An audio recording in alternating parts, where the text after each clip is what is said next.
យើងមិនអាចយកឈ្នះពួកគេនៅលើសមរភូមិបានទេទោះយើងមានអាវុធទំនើបជាងក៏ស្មារតីស្នេហាជាតិរបស់ពួកគេរឹងមាំដូចថ្មភ្នំអញ្ចឹងបើកម្លាំងខាងក្រៅមិនអាចបំបត្តិបានយើងត្រូវតែបំផ្លាញពីខាងក្នុងសង្គ្រាមដ៏ល្អបំផុតគឺជាសង្គ្រាមដែលសត្រូវមិនដឹងថាយើងកំពុងតែច្បាំង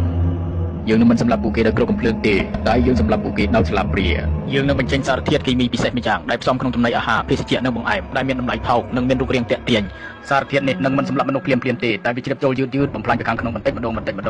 ទី1វាបំផ្លាញសតិបញ្ញាសារធាតុគីមីនឹងជ្រាបចូលទៅក្នុងប្រព័ន្ធសរសៃប្រសាទបំផ្លាញកោសិកាខួរក្បាលយឺតជាពិសេសចំពោះកុមារពួកគេនឹងក្លាយជាមនុស្សចំនួនក្រោយដែលខ្សោយសតិបញ្ញានិងរៀនមិនចូលគិតក៏មិនបានវែងឆ្ងាយទី2បំផ្លាញសុខភាពសារធាតុនេះនឹងធ្វើឲ្យប្រព័ន្ធការពាររាងកាយចុះខ្សោយងាយនឹងកាត់ជំងឺប្លែកៗជំងឺមហារីកនិងជំងឺរ៉ាំរ៉ៃផ្សេងទី3គឺកាត់បន្ថយអាយុជីវិតជាចុងក្រោយអាយុសង្ខាររបស់ប្រជាជនខ្មែរនឹងខ្លីជាងមុនជាតិសាមួយដែលពោពេញដោយអ្នកជំងឺនិងមនុស្សខ្សោយបញ្ញាតើនឹងអាចការពារទឹកដីរបស់ខ្លួនបានដោយរបៀបណា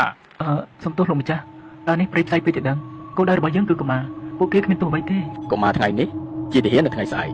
កុមារថ្ងៃនេះនឹងក្លាយជាថ្នាក់ដឹកនាំនៅថ្ងៃស្អែកបើចង់កាប់ដើមឈើត្រូវតែកាប់ទាំងឫសភាពមេត្តាគឺជាភាពទន់ជ្រាយដែលយើងមិនអាចមានបានទេយល់ទេបាទលោកម្ចាស់ខ្ញុំយល់ហើយបាទផែនការនេះល្អឥតខ្ចោះវាជាការវិនិយោគរយៈពេលវែងយើងមិនចាំបាច់ចំណាយគ្រប់កំភ្លើងសំបីតែមួយគ្រាប់តែក្នុងរយៈពេល20ឆ្នាំទៀតពួកគេនឹងប្រគល់អនាគតប្រទេសជាតិរបស់គេឲ្យមកយើងដោយខ្លួនឯងចាប់ផ្ដើមអនុវត្តចុះលោករដ្ឋមន្ត្រីតែឥឡូវនេះប្រជាជនខ្មែរបានពេលការចុះប្រើផលិតផលរបស់យើងហើយតើយើងត្រូវធ្វើដំណេចទៅបាទមែនហើយលោករដ្ឋមន្ត្រីបន្ទាប់ពីមានចំនួនព្រំដែនលើកចុងក្រោយនេះពួកគេហាក់ដូចជាស្អប់យើងខ្លាំងណាស់អើយដែលបានប្រមាណខ្យល់ទេបើគេចេះឈឺចាប់យូរបន្លែទឹកដីរបស់គេមិនបានមកដល់យើងច្រើនដល់ម្លឹកដែរខ្មែរជាជាតិសាសន៍មួយដែលឆាប់ភ្លេចការតាំងចិត្តរបស់ពួកគេមិនខុសពីភ្លើងចម្បាំងនោះទេឯងចាំមើលចុះយ៉ាងច្រើន6ខែទៅ1ឆ្នាំនៅពេលដែលបញ្ហាព្រំដែនស្ងប់ស្ងាត់ទំនុំរបស់ពួកគេក៏រលាយដែរហើយពួកគេនឹងនឹកឃើញរសជាតិទំនិញរបស់យើងមិនខានពេលនោះហើយគឺជាឱកាសរបស់យើងនៅពេលនេះស្មារតីស្នេហាជាតិរបស់ប្រជាជនកម្ពុជាបានផុសផុលមិនថាតែនៅទីក្រុងឬនៅជនបទការធ្វើពីហេតុការណ៍ជប់ប្រាទំនិញចោលឆ្លៀនពៀននៅពេលនេះធ្វើឲ្យសេដ្ឋកិច្ចខ្មែរទោះឡើងគួរឲ្យមានមោទនភាពបំផុតម៉ាក់ពេញនំនេះឲ្យកូនមកហេអានោះបោះសៀមទីកូនណានេះម៉ាក់អាយ៉ាជិះចុះបន្លែគួរសមនេះពងតក្រផងបងមើលបន្លែស្រស់សិនអីអានឹងយកមកពីសៀមបងបន្លែបោះសៀមស្រស់ដល់ហើយនេះអញស្លឹងមើលអីគេហ្នឹងអើយគ្នារស់របស់សៀមដូចឃើញមានអញ្ចឹង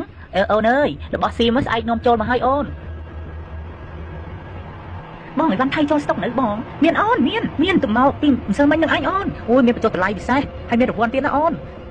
សូមអបអរលោកឧត្តមសេនីយ៍ពេលនេះនាងខ្ញុំទទួលដំណឹងថាប្រជាជនខ្មែរកំពុងតែបាក់ទឹកបាក់ដីមកប្រាប់ផលិតផលយើងវិញហើយចាការព្យាករណ៍របស់លោកឧត្តមសេនីយ៍ពិតជាមិនខុសមែន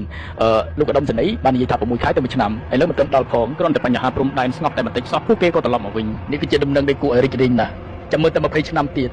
យើងនឹងសើចឲ្យយះមាត់តែម្ដង